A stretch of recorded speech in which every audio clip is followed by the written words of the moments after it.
car si la maison de ton projet brille, il ne faut pas fermer les yeux, la vôtre aussi est sous menace. Pour cela, le Burundi appelle à un cessez-le-feu immédiat et sans condition pour permettre l'acheminement de l'assistance humanitaire et créer un environnement propice au dialogue intercongolais.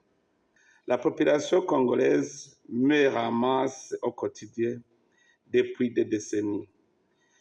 Des violences sexuelles sont devenues une monnaie courante et le nombre de personnes déplacées figure parmi les plus élevés au monde, avec des conséquences incalculables dans les pays voisins, dont le Burundi. Le Burundi, fidèle de ses principes de paix et de solidarité, demeure profondément préoccupé par la détérioration de la situation sécuritaire en République démocratique du Congo. Pour avoir la paix, il ne faut pas que cette paix se gagne dans le bain de sang du prochain.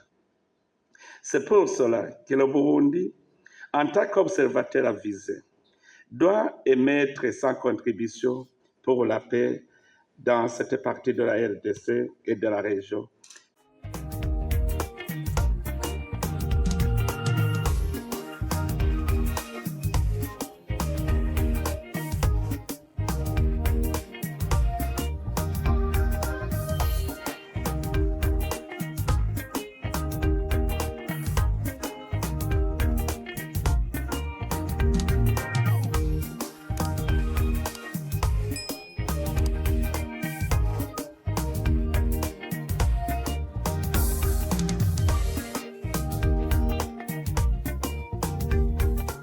Aujourd'hui, c'est un jour pas comme les autres.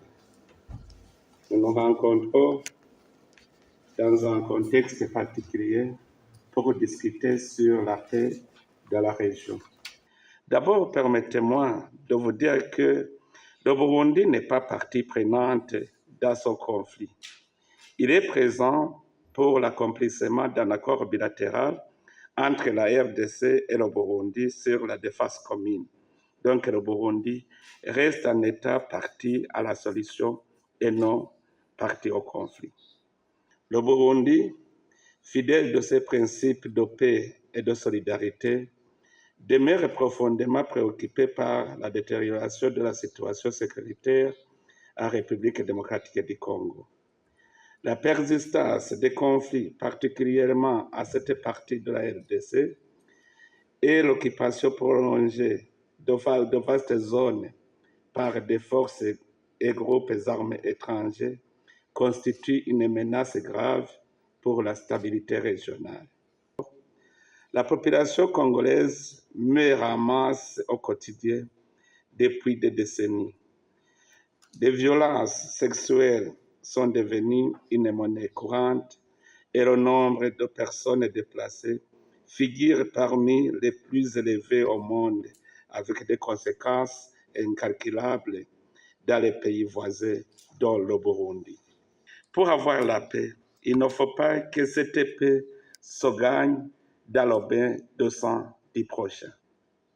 C'est pour cela que le Burundi, en tant qu'observateur avisé, doit émettre sa contribution pour la paix dans cette partie de la RDC et de la région, car si la maison de ton projet brille, il ne faut pas fermer les yeux, la vôtre aussi est sous menace. À cet égard, nous voulons partager notre proposition de plan pour la paix en RDC, qui s'approche d'ailleurs à la position que le Conseil de paix et de sécurité de l'Union africaine vient de rendre publique ce 21 février 2025. Le Burundi propose un plan de paix en 5 points qui s'articule autour des principes de dialogue, de coopération régionale et internationale et du respect des souverainetés nationales. Voici les éléments clés de notre proposition de plan de paix pour la RDC et la région. Premièrement, la mobilisation internationale pour éviter l'escalade du conflit. Ici, nous nous réjouissons déjà que la communauté internationale s'est déjà penchée sur cette question épineuse et en fait un suivi régulier. Une réponse rapide, cohérente et déterminée contribue à éviter un embrasement régional dont personne ne peut prendre avec précaution les conséquences sécuritaires et humanitaires dans la région avec des ramifications possibles sur les autres régions du continent. Deuxièmement, le retrait des forces étrangères non invitées et le démantèlement des groupes armés. Pour parvenir à une paix durable, il est nécessaire que les forces étrangères non invitées se retirent de la RDC. Parallèlement, la communauté internationale doit soutenir activement le démantèlement de tous les groupes armés, à la fois locaux et étrangers, dont les FDLR, qui continuent à nourrir l'instabilité dans la région. Il est crucial que ces actions soient menées de manière à protéger les civils congolais qui sont des principales victimes de cette violence. Nous sommes convaincus que si la République du Rwanda a la garantie qu'elle ne sera pas attaquée par les FDLR sur son territoire, les autres sujets pouvant provoquer des conflits entre les deux États peuvent être dissipés par voie pacifique. Un jour de plus sans action concrète d'arrêter la guerre à l'est de la RDC équivaut à des centaines de morts de civils innocents, y compris les femmes et les enfants. En cas d'immobilisme, l'histoire retiendra qu'à un moment donné, la communauté internationale a laissé la situation à l'est de la RDC se dégrader avec les conséquences graves sur le plan sécuritaire et humanitaire. Notons ensemble que la crédibilité de ce prestigieux Conseil, organe chargé de la paix et de la sécurité internationale, en dépend. Troisièmement, le M23 est la voie du dialogue intercongolais.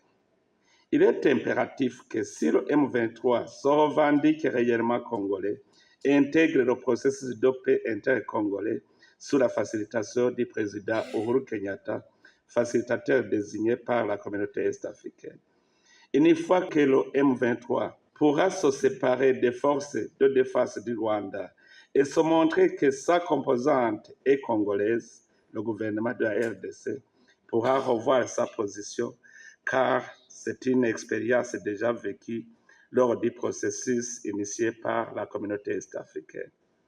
Si cela est fait, ce processus devrait permettre aux Congolais de trouver eux-mêmes des solutions à leurs problèmes sans ingérence extérieure.